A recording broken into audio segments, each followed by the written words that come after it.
Hare Krishna, dear devotees. Today we are going to discuss shloka number 2.53. It is like this. Shruti vipratipatra te yada sthayasati nischala samadhavachala buddhi stada yogama vapasyasi. श्रुति मतलब वैदिक ज्ञान के, प्रतिपत्रा कर्म फलों से प्रभावित हुए बिना, ते मतलब तुम्हारा, यदा यानी कि जब, स्थास्यति यानी कि स्थिर हो जाएगा, निश्चला यानी कि एक निष्ठ, समाधो यानी कि दिव्य चेतना या कृष्ण भावनामृत में, अचला यानी कि स्थिर, बुद्धि यानी कि बुद्धि, तदा यानी कि तब, योगम यानी कि आत्म साक्षात्कार, अवाप्यस्यसि तुम प्राप्त करोगे। ट्रांसलेशन: जब तुम्हारा मन वेदों की अलंकारमयी भाषा से विचलित न हो और वह आत्म साक्षात्कार की समाधि में स्थिर हो जाए, तब तुम्हें दिव्य चेतना प्राप्त हो जाएगी। श्रील प्रभुपाद जी द्वारा तात्पर्य। श्रील प्रभुपाद जी की जय। कोई समाधि में है, इस कथन का अर्थ यह होता है कि वह पूर्णतया कृष्ण भावना भावित है, अर्थात उसमें पूर्ण समाधि में ब्रह्मा, परमात्मा तथा भगवान को प्राप्त कर लिया है।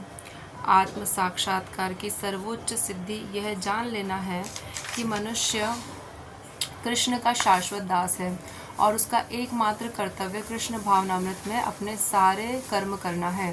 कृष्ण भावना भावित व्यक्ति या भगवान के एकनिष्ठ भक्त को न तो वेदों की अलंकारमयी वाणी से विचलित होना चाहिए, न ही स्वर्ग जाने के उद्देश्य से सकाम कर्मों में प्रवृत्त होना चाहिए। कृष्ण भावनामृत में मनुष्य कृष्ण के सानिध्य में रहता है और भगवान श्री कृष्ण से प्राप्त सारे आदेश उस दिव्य अवस्था में समझे जा सकते हैं। ऐसे कार्यों के परिणाम स्वरूप निश्चयात्मक ज्ञान की प्राप्ति निश्चित है। उसे कृष्ण या उनके प्रतिनिधि गुरु की आज्ञाओं का पालन मात्र करना होगा। ओके, तो इस श्लोका में हमें क्या समझने मिल रहा है? इस श्लोका में हमें ये समझने मिल रहा है कि जब हम सुनते हैं कि कोई व्यक्ति समाधि में है या कोई प्रॉपरली समाधि में चला गया, तो उसका मीनिंग क्या होता है? इसका मीनिंग होता है कि वो कम्प्लीटली कृष्णा कॉन्शियसनेस में है, अर्थात उसने पूर्ण समाधि में ब्रह्मा, परमात्मा तथा भगवान को प्राप्त कर लिया है।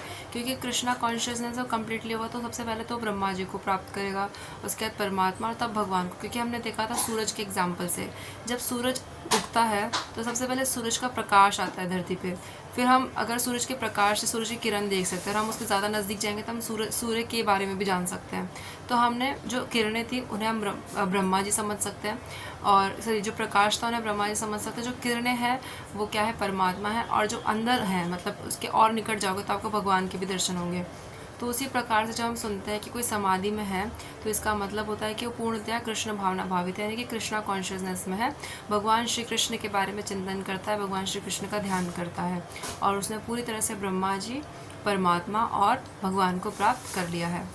आत्म साक्षात्कार की सर्वोच्च सिद्धि यह जान लेना है कि, मतलब जब हम कहते हैं आत्म साक्षात्कार से मतलब होता है कि जब हम ये मान रहे हैं कि सेल्फ मतलब एनालिसिस जब हम करते हैं, इंटरनल अपने आप को जब देखते हैं, आत्म साक्षात्कार सेल्फ इंटरवेंशन जब हम करते हैं, हम खुद को जब अंदर से जानने की कोशिश करते हैं, तो उसका मीनिंग क्या होता है कि ये जाना कि हम क्या हैं? भगवान श्री कृष्ण के शाश्वत दास हैं। हमें जब हम खुद को अच्छी तरह से जान जाएंगे कि मैं कौन हूँ, am I, what is my purpose, तो हम ये रियलाइज़ कर पाएंगे कि हम जो है भगवान के जो सर्वेंट्स हैं, उनके सर्वेंट के सर्वेंट के सर्वेंट के सर्वेंट हैं हम लोग, दासानुदास है। मतलब परंपरा से जो लोग आ रहे हैं कि लॉर्ड कृष्ण ने ज्ञान दिया ब्रह्मा जी को, ब्रह्मा जी ने नारद मुनि को, नारद मुनि ने व्यास देव को, और उसी गुरु परंपरा में श्रील प्रभुपाद जी आए, फिर उसके बाद श्रील प्रभुपाद जी के और डिसाइपल्स, फिर उनके डिसाइपल्स के डिसाइपल्स, तो हम भी उनके डिसाइपल्स से सीख रहे हैं। तो बेसिकली जब हम ये समझ जाएंगे कि हम असली में कौन है, तो हमें पता चल जाएगा कि हम असली में कौन है, हम भगवान के दास हैं। यही हमारी असली पहचान है, ना कि ये कि मैं अंजलि हूँ या मैंने ये पढ़ाई की है या मैं इस कॉलेज में पढ़ती हूँ या मैं यहाँ पे वर्क करती हूँ। ये सब हमारी रियल पहचान नहीं है। हमारी रियल आइडेंटिटी क्या है कि हम लोग कौन है? भगवान के दास है, नित्य दास है, भगवान के शाश्वत दास हैं। और उसका एकमात्र कर्तव्य कृष्ण भावनामृत में अपने सारे कर्म करना है, और हमारा एक ही ड्यूटी है, वो क्या है कि हम जो है भगवान को सेंटर में रखते हुए, या जो व्यक्ति ऐसा होता है मतलब जो सेल्फ एनालिसिस करता है, उसका एक ही मात्र कर्तव्य होता है क्या? कि कृष्ण भावनामृत में अपने सारे कर्म करना है, कि उन्हें कृष्णा कॉन्शियसनेस में रहते हुए अपने सारे कर्म करना है, मतलब सारे काम भगवान श्री कृष्ण को सेंटर में रख के करना है, तो उनके सारे काम अच्छे होंगे। अगर वो पढ़ाई भी करे तो उनको ये सोच के करना है कि मैं ये पढ़ाई कर रहा हूँ क्योंकि मैं भगवान के लिए कुछ करना चाहता हूँ बड़े होके। अगर वो जॉब करे तो उनको ये सोचना चाहिए कि जो इससे पैसा आएगा उसको मैं भगवान की सेवा में लगाऊंगा।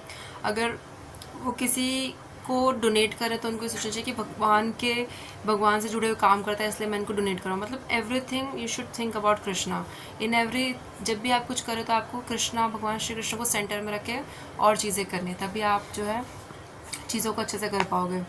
तो जो व्यक्ति समाधि में होता है यानी कि वो कहाँ पे है, वो उसने एक्चुअली में ब्रह्मा जी और परमात्मा और भगवान को पूरी तरह प्राप्त कर लिया है।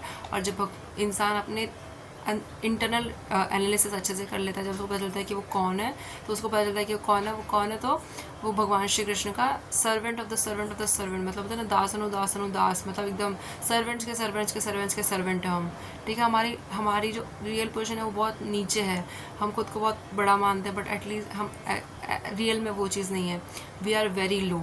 ठीक है, हम बहुत ज़्यादा छोटे हैं और हम भगवान को हमेशा सर्व करने के लिए बने, मतलब भगवान की सेवा के लिए बने। We are not the enjoyer, और हम कोई क्या कहते हैं, हम भोक्ताराम नहीं हैं। असली भोक्ताराम भगवान श्री कृष्ण है, हम सिर्फ सेवा करने वाले लोग हैं। We are here for serving. ठीक है, उसके बाद आते हैं ऐसे व्यक्ति का एकमात्र कर्तव्य क्या होता है कि वो हर चीज़ को भगवान श्री कृष्ण को सेंटर में रख के चीज़ें करे। कृष्ण भावना भावित व्यक्ति या भगवान के एक निष्ठ भक्त को न तो वेदों के अलंकारमय वाणी से विचलित होना चाहिए, न ही स्वर्ग जाने के उद्देश्य से सकाम कर्म में प्रवृत्त होना चाहिए। तो अब जैसे आप लोग सुनते होंगे, लोग बोलते होंगे कि पुण्य करो, अच्छे काम करने चाहिए, अच्छे काम करोगे तो स्वर्ग मिलेगा, बुरे काम करोगे तो नरक मिलेगा, ऐसा होगा वैसा होगा। बट एक्चुअली में आपको रियल चीज़ जाननी पड़ेगी कि स्वर्ग क्या है और नरक क्या है। तो जैसे फॉर एग्जांपल हम बहुत सारा पैसा इकट्ठा करते हैं, जैसे मान लो कोई व्यक्ति उसने 5 साल एक हाईटेक कंपनी में काम किया और उसने बहुत सारा धन इकट्ठा कर लिया। धन इकट्ठा करने के बाद जो है उसके पास जितना धन है वो अपने परिवार को लेके गया अमेरिका या यूरोप घुमाने के लिए। तो उसने जितना धन अर्जित किया था वो 1 महीना वहाँ पे उसने बहुत ऐशो आराम से ज़िंदगी जी, और उसका 1 महीने का वीज़ा भी था। 1 महीने बाद क्या हुआ, उसने जो धन जमा किया था वो ख़त्म हो गया और उसके वीज़ा भी ख़त्म हो गया, तो उसको घूम फिर के वापस इंडिया आना पड़ेगा। वैसे ही हम पृथ्वी लोक के प्राणी हैं, हम बहुत सारे अच्छे कर्म करेंगे और बहुत मेहनत करके हम पुण्य कर्म करेंगे, पुण्य कर्म करके हम स्वर्ग जाएंगे। बट स्वर्ग जाके हम अपने पुण्य कर्मों को भोगेंगे, लेकिन एक समय ऐसा आएगा कि जब हमारे पुण्य कर्म क्या हो जाएंगे, ख़त्म हो जाएंगे। Then we have to again come to the earth for living the same life, जिसमें 4 प्रॉब्लम्स है। कौन कौन सी? जन्म, मृत्यु, जरा, व्याधि। इससे कोई भी लिविंग एंटिटी नहीं बच सकता। हर लिविंग एंटिटी का जन्म होता है, हर लिविंग एंटिटी की डेथ होती है, हर लिविंग एंटिटी बूढ़ी होती है, बहुत सारे लोग बूढ़े भी नहीं होते, यंग एज में ही मर जाते हैं। और हर एक लिविंग एंटिटी को बीमारी होती है। आपको नहीं पता क्या बीमारी है, but there is a lot of problems जो लोगों को होती है, but you don't know, we are never aware of the problems of any living entities life. जो हमारे क्लोज वंस होते हैं वो भी उनके बारे में हमें इतनी ज़्यादा जानकारी नहीं होती, तो दूसरों के बारे में कैसे। तो ये जो 4 चीज़ें हैं, जन्म, मृत्यु, जरा, व्याधि, इनसे कोई नहीं बच सकता। तो इसीलिए जो कृष्ण भावना भावित व्यक्ति है उसे स्वर्ग जाने की कामना नहीं करनी चाहिए कि मैं अच्छे कर्म इसलिए करूँगा कि मुझे स्वर्ग मिलेगा, या पुण्य कर्म मुझे इसलिए करनी चाहिए कि I will get the opportunity to enjoy everything that is there in the heaven. Okay, so Krishna भावना भावित व्यक्ति का एक या भगवान के एकनिष्ठ भक्त को ना तो वेदों की अलंकारमयी वाणी से यानी कि वही कह रहे हैं कि जिससे आपको ऐसे लगे कि जिससे आपको मतलब होता है ना, जैसे कुछ ऐसी बात है जिससे आपको आपका प्रॉफिट दिखे और इसलिए आप कोई चीज़ करो बिकॉज उसमें आपका कोई फ़ायदा है, that is why you are doing it because you are getting something from it. But यहाँ पे वही बताया गया कि आपको वेदों के जो अच्छी बात है उसको इसलिए बोलने का कि आपको रिटर्न में कुछ चाहिए, आपको पुण्य कमाना है, ऐसा ना विचलित होना चाहिए, ना ही स्वर्ग जाने की उद्देश्य से काम कर्मों में प्रवृत्त होना चाहिए, ना ही उसका ये होना चाहिए कि मेरे को स्वर्ग इसलिए जाना है क्योंकि मुझे भोग करना है और क्या कहते हैं इसीलिए मैं अच्छे कर्म करूँगा। ये भी उनकी साइकोलॉजी नहीं होनी चाहिए अच्छे डिवोटी की। कृष्ण भावनामृत में मनुष्य भगवान श्री कृष्ण के सानिध्य में रहता है और भगवान श्री कृष्ण से प्राप्त सारे आदेश उस दिव्य अवस्था में समझे जा सकते हैं। तो जो इंसान रियल में कृष्णा कॉन्शियसनेस में होता है कृष्णा कॉन्शियसनेस में इंसान जो है भगवान श्री कृष्ण के सानिध्य में रहता है। मतलब वो किसके सानिध्य में, किसके शेल्टर में है?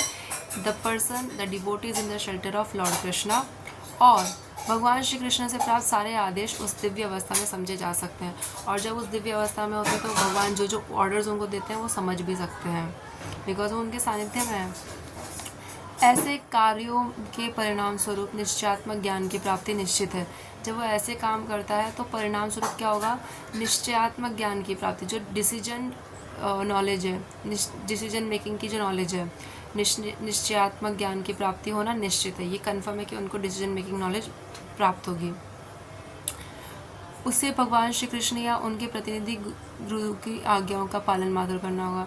से उनको क्या करना होगा? जो भगवान ऑर्डर दे रहा है। भगवान कैसे बातें करते हैं? बुक के जरिए। श्रीमद् भगवद गीता उन्होंने 5000 ईयर्स बोली थी। लोग बोल सकते हैं कि वो तो अर्जुन को बोली थी ना, तो हम क्यों फॉलो करें? तो आपने देखा होगा बहुत बार घर में क्या होता है, जब 2 बच्चे होते हैं तो पेरेंट्स ना छोटे बच्चे को सिखाने के लिए बड़े बच्चे को डांट लगाते हैं कि तू ऐसे मत किया कर, तू वैसे मत कर।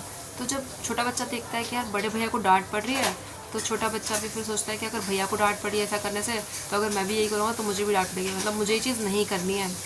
तो भले ही बड़े बच्चे की गलती नहीं हो, बट पेरेंट्स उसको इसलिए डांट लगाते हैं क्योंकि वो छोटे बच्चे को डांट नहीं चाहते, वो बस उसको डराना चाहते हैं। तो उसी प्रकार से भगवान जो हैं, अर्जुन जी को उन्होंने 5000 साल पहले जो भगवद गीता सुनाई, वो एक सिर्फ माध्यम थे, वो एक्चुअली भगवान हमारे लिए सुना रहे थे। ठीक है, तो फिर हमें भगवान ने जो इतने सारे ऑर्डर्स दिए, इतने सारे इंस्ट्रक्शंस दिए बुक के माध्यम से, जब हम पढ़ेंगे तो हमें वो ऑर्डर्स समझ में आएंगे और हमें उनको फॉलो करना है। और भगवान के जो प्रतिनिधि गुरु हैं, यानी कि जो जैसे मैंने आपको पहले ही क्या कहते हैं मंगला आरती का पूरा एक्सप्लेनेशन दिया था, उसमें मैंने अच्छे से आपको बताया था कि रियल गुरु के क्या लक्षण होते हैं और कैसे पहचाने कि जैसे आप ज्वेलरी की दुकान में जाते हैं तो असली सोना और नकली सोने में फ़र्क करने के लिए आपको नॉलेज की आवश्यकता होती है। अगर आपको यही नहीं पता कि असली सोना कैसा होता है, तो अगर आप ज्वेलरी की दुकान में जाके जाओगे तो आप ज़रूर ठगे जाओगे, क्योंकि आपको पता ही नहीं कि असली सोना क्या होता है। उसी प्रकार से क्योंकि आपको नॉलेज नहीं होती है, इसलिए आपको जो बोलते हैं ना, समाज के ऐसे लोग ठग लेते हैं धर्म के नाम पे जो ऑथराइज्ड नहीं है।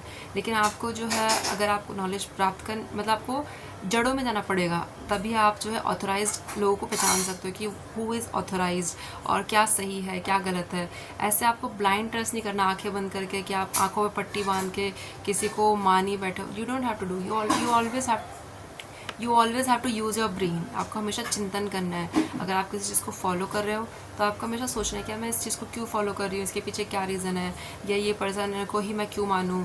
सो you have to always question, and that is the beauty of Sanatan Dharma. It always allows you to question on every single thing, on every small thing you can ask questions and there is a specific answer for it. Why you have to do certain things, why you have to do this, why you don't have to do that.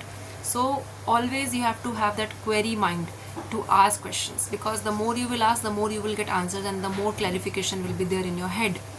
So I guess I made a good point in explaining you the shloka number 2.53, and thank you so much for listening to me patiently. वंशा कल्पतरुभ्यश्च कृपा सिंधुभ्यः च पतितानां पावनेभ्यो वैष्णवेभ्यो नमो नमः। अनंत कोटि वैष्णव वृंद की जय। श्रील प्रभुपाद की जय। नामाचार्य श्रीदास ठाकुर की जय।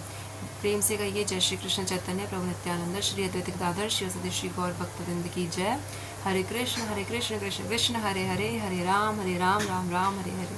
भगवान का मधुर नाम आप हमेशा अपनी जीवा से लेते रहें, क्योंकि भगवान ने आपको जीवा दी है तो उसका अच्छे काम के लिए प्रयोग कीजिए। Thank you so much. Hare Krishna, दंडवत प्रणाम।